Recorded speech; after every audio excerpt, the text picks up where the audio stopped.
Season 5 is shaping up to be a disaster right now, but I don't think it is completely lost and it can still be safe. Let's first talk about the biggest fumble for Season 5 so far, and that is the pit bosses that have boss echoes. And Blizzard decided that these boss echoes now get a multiplicative stacking damage buff, like tormented bosses. So whenever you get hit by a boss echo, you take way more damage. This is to prevent barbarians to essentially stand AFK at the boss, smashing away at it, stacking up these buffs, and being able to just blast them without ever moving a single centimeter. The problem is if you play now any build that's more fun oriented and not super heavy blaster oriented, you're essentially getting hardcore punished for trying to have, because now your more fun build than super ultra S tier, giga S tier, quadra-billions damage build is going to take longer during the boss fight. But whenever you have even the slightest slip up, you're going to get that multiplicative damage buff. And your long boss fight might just lead to you getting one hit randomly by anything because you have been stacking up too many damage multipliers. I mean, we do already have higher levels of the, right, where you need more damage to go through. I don't see why now the bosses need to be more difficult and it makes it more frustrating for the 99% of the player base. Me as the hardcore blaster, I don't mind. But what about casual Frank Gamer Dad 65 who just wants to enjoy their time and is now unable to merely beat those end bosses since the damage multiplicative stacking buff is just going to ruin his day? This change is obviously something that can easily be reverted. Just take it out again. No one asked for this, Blizzard. But moving on now to the seasonal mechanic, the Infernal Hordes, the roguelike game mode, which technically sounds super cool, that you descend into hell, you have hordes of monsters attacking you, you choose a boon and the bane in the middle. That makes it harder, but also more rewarding. And at the end, you get good loot, and a round can take everything from 5 to 15 minutes. Technically, this sounds pretty good. And now comes the practically. In order to get into the Infernal Hordes, you need a compass. That compass can be gained by, for example, doing a Tree of Whisper or opening a chest in Helltide. And that means any chest in Helltide, so right now the 75 is enough. If you have that compass, it's a tier 3 compass. That is not very difficult to do. Monsters are level 100, quite easy, 5 waves.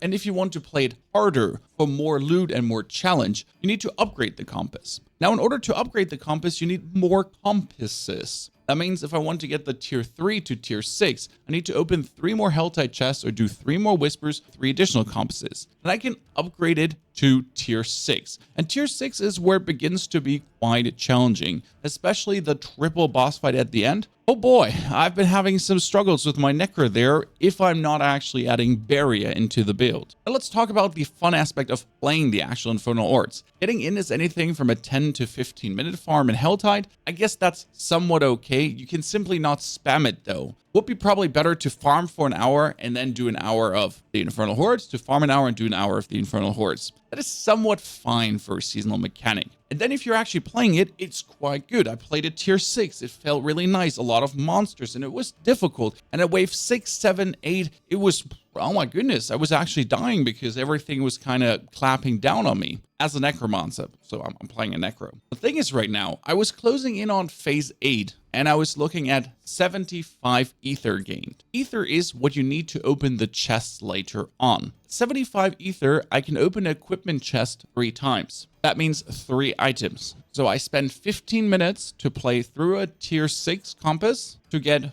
3 items. Not greater affix, uniques, and 3 normal items. If I go into the Helltide and I just farm the Lady of the Helltide, I get per minute 7 items per minute. And they're most likely going to have greater affixes as well. That is the first thing. Why would I even bother doing the Infernal Horde if like there's literally nothing out of it? To get more items, to open the chest more often, you have the Banes and the Boons in the middle. And the Banes and the Boons are lackluster. Absolutely lackluster. I want to say they're okay, but they're not. They make it harder. So a Bane, for example, can be every minion deals 25% bonus damage, but you get more ether. You summon Hellborn opponents, you know, the ones from the Helltides, and they drop +1 ether. And then you can stack this. So you can have Hellborn opponents being summoned and get ether from them. And then you can have even more Hellborn opponents, or they do more damage and they drop more ether. So it's kind of compounding effects that you make it subsequently harder, but you also get way more ether out of it. The problem here right now is the wacky is missing. The amazing fun is missing. Because I personally thought that the Banes and the Boons are going to be like, okay, I'm getting Hellborns or something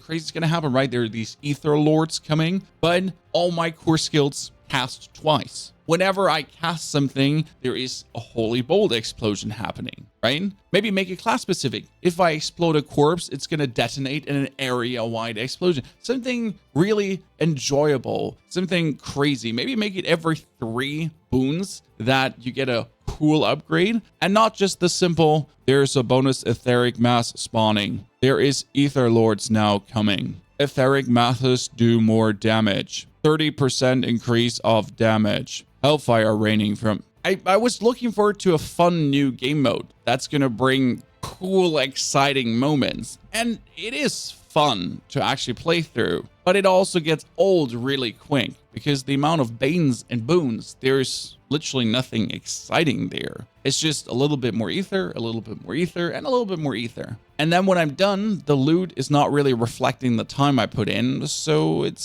sadness. Quite some sadness. Now again, coming to the point of, can this be fixed? Yes, it can easily be fixed. Just give us more loot. Just give us more ether. Just make it more rewarding to do this. If I'm putting 15 minutes of time into this, I mean, hell, I can do a pid in 5 minutes, a pid 101. That gives me neath iron and also 5 items. So spamming the pid is more efficient than ever going into the Infernal Hordes. I want to have a game mode that's fun, but also rewarding. Because if I'm already spending my time here in the end game, I want to get something for the end game and not just 3 items. By giving us simply more loot, more ether throughout the dungeon to open the chests more, and even tweaking the banes and the boons. I mean, sky's the limit, technically, and everything is still interchangeable. The more loot is realistic, the better banes and boons is maybe unlikely, and more drops for infernal compasses can happen throughout the world. Right now I killed a world boss and I didn't get a single infernal compass. That felt bad. And hello, it's a world boss. He should be having 3 infernal compasses up his butthole and they should be falling out when I nuke him. At least. Just give us more instances so we can have more fun with the Infernal Hordes. And there's another point, because right now when you lose an Infernal Horde, you're sad because you lost. And there's nothing you get out of it. So the seasonal mechanic is having no permanence. Remember when we had the robot or the vampiric powers, where we had something that always stayed with us. So right now what I'm a little bit missing is that in between of the Infernal Hordes, there would be a system, an upgradable system helps me in the Infernal Hordes. Remember games like Hades, Hades 2, and all of that, the roguelike games, where between every single run, you essentially upgrade your base, you get more weapons, you upgrade your weapons, you use the card system to individualize your playstyle and things like that. Every single run, you might lose, but you get a permanent buff that empowers you for further runs. And this is something that's missing in the Infernal Hordes right now because you're butting your head against it, but nothing changes for you. Sure, you might find better equipment at some point to then be slightly better, but nothing inside the seasonal mechanic itself is aiding you in any way. It would be nice if there was any form of upgrade system that makes the Infernal Hordes just more fun, more interesting, like a permanent damage boost, something like a bonus essence regeneration, anything to be fair. To just give you a permanent empowerment that might only work in the Infernal Hordes because, hell, that's the end of the day the seasonal mechanic. And now the next big point after the seasonal mechanic, and that would be new uniques. Because Blizzard wants you to use uniques again. Currently in Season 4, every build has 0 uniques. At least my Necro. It's better to play not a single unique than actually play one. The same kind of goes for my Rogue, apart from the Harlequin Crest, but even that one I could be putting out. Now in Season 5, they boosted uniques again, they brought out new uniques, and they made them so strong that it's going to be unavoidable to at least play some of them. Currently we're having the Crown of Lucian, which gives you another 125% damage multiplier to everything you do. Oh boy.